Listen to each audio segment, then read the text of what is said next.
Les marchés se préparent progressivement à l'adoption des nouvelles technologies. Et c'est ce qu'on peut observer en visitant un salon comme le CES.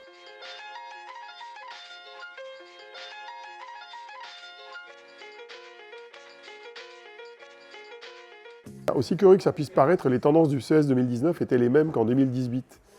On voyait des véhicules autonomes, de la commande vocale, des objets connectés en veux-tu en voilà, des écrans magnifiques. C'est dans le détail que les choses changent en fait d'une année sur l'autre.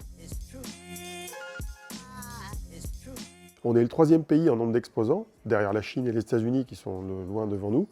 Et la caractéristique de la présence française, c'est qu'elle est l'association à la fois d'un très grand nombre de startups, je crois de l'ordre de 380, mais on a aussi de grandes entreprises.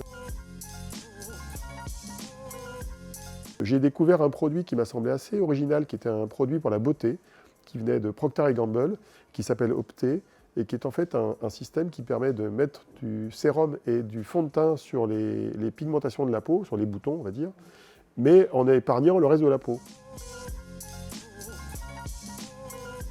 Moi je leur recommande d'être très curieux, de s'intéresser finalement à toutes les sciences, et après, d'ailleurs c'est l'un des angles d'attaque que j'utilise moi quand je visite le salon, il faut s'intéresser aussi aux pratiques de communication, aux pratiques marketing, à la manière dont les écosystèmes se construisent, à la manière dont les exposants présentent leurs produits.